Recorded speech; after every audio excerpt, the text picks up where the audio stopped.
Hi everyone! Welcome to our channel Eat, Pray, Love, and Travel. So this is the much awaited PICO De Loro vlog that we're supposed to release last March. Medyo natagalan na. But anyway, I hope this will suffice. So ayan, if you're gonna check, they have the vehicle available for guests and members to hop in and out of different areas of the entire facility or the entire property. So, ayan, let's go inside. On the left side is the registration area, which later on we will check. Ito yung receiving area nila or lounge area wherein pag may mga guests, dyan lahat tinatanggap. So, the sports club has actually 3 huge swimming pools for guests here at the club. Ayan.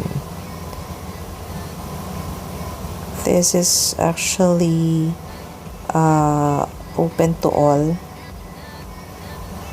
members or non-members.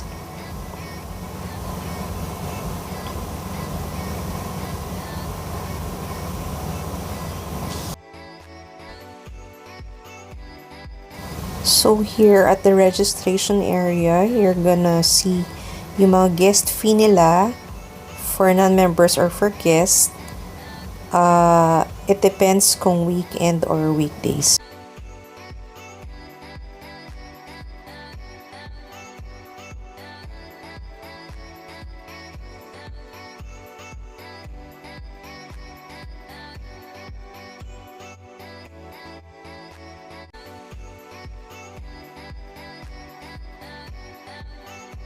Downstairs, you're gonna see one of their restaurants here at PICO De Loro. It's Lagoa Restaurant. So they offer different kinds of cuisine here. Yeah, just have to check na lang.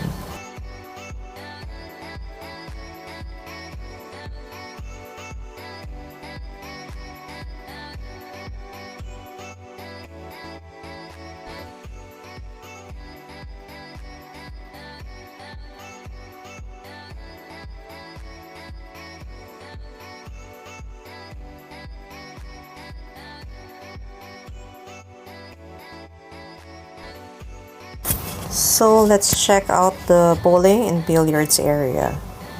This one you can use for the guest and the member with different fees lang. And I guess the rate also depends on the time. Meron silang peak hours and non-peak. So you can check na lang.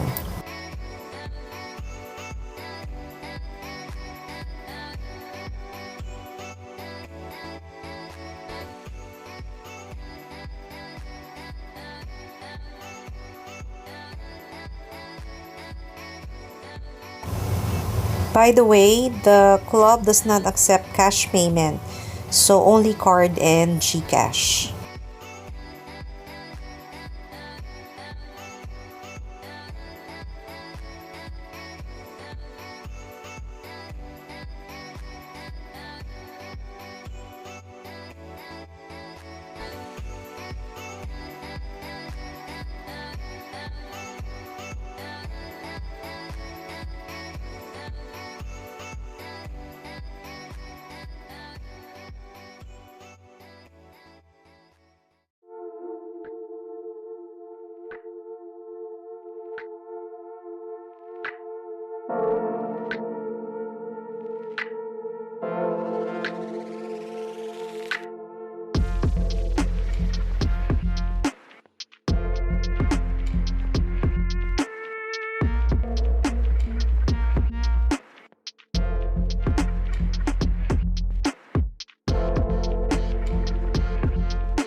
Another part of Pico de Loro or Hamilo Coasts are their condominiums. So, maraming condominiums or buildings na allotted. Some are for B&Bs and others are for personal use, for retirement or for vacation. And they also have Pico Sands. It's their hotel here inside Pico de Loro.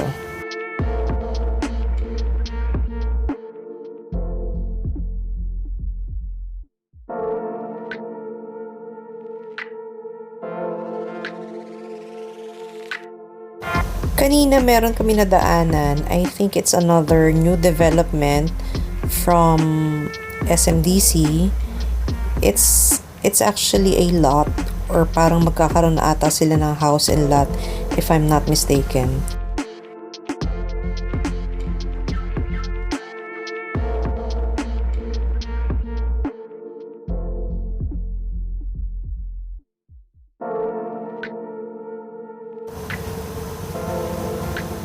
So now let's go to the other sports amenities that they have.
So now, let's head on to their coffee shop.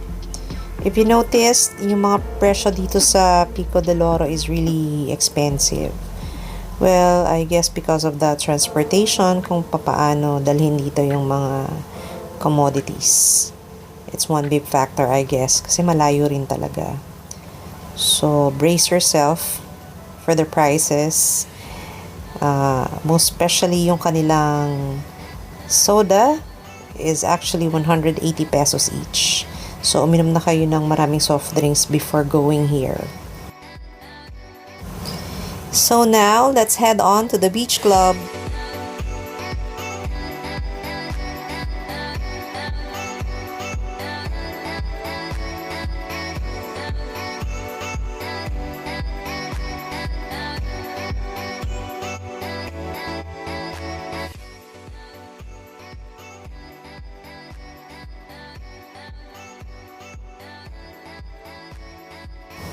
The beach club is actually exclusive for members only.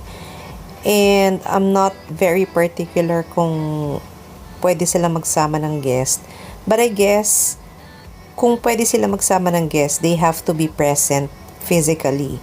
Hindi pwedeng endorsement, hindi pwedeng parang care of. They have to be present and they have to be with the guest on that day kung kailan nila yun i-endorse or kung kailan nila kasama. So, this is Pico Sands Hotel, yung dinaanan natin ngayon.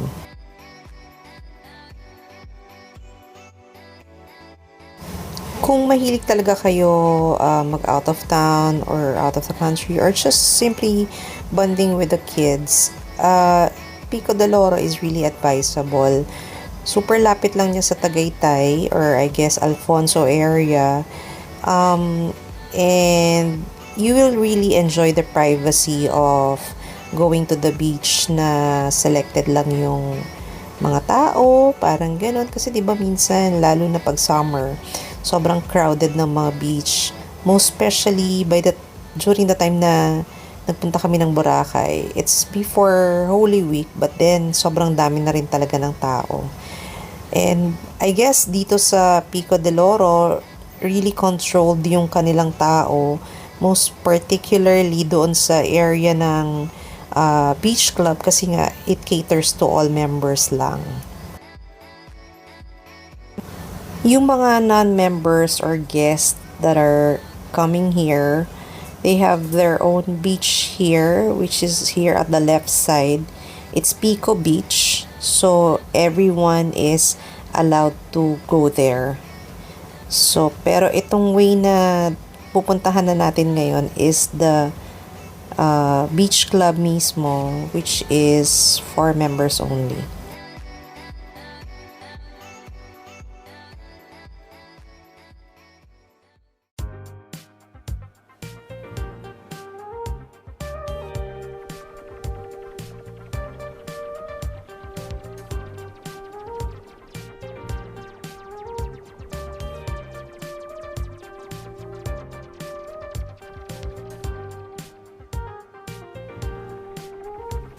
Now, let's take a peek of what's inside the members-only beach.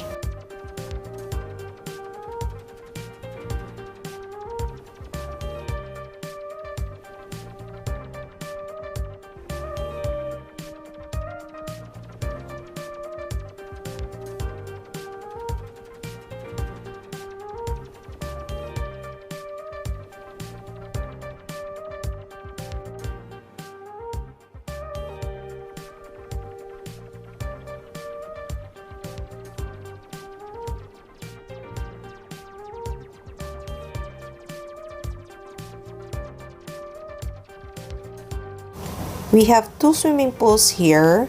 One is for the adult and another one is for kids. And then we have on the right side, itong locker for male and female. They also have steam rooms for each locker area. We have two restaurants here. At the left side is the Sun Coral restaurant. And at the right side, it's Arribada Grill and Restaurant. But you can always request your food to be served in front of the beach or at your beach table or chair.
They also have a lot of activities here like jet ski, island tour, banana boat, kayak, and a lot more.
Compared to other beach area here in Batangas, Pico de Loro has fine sands and a very clear water. So, sobrang linis ng tubig nila kahit na beach water siya.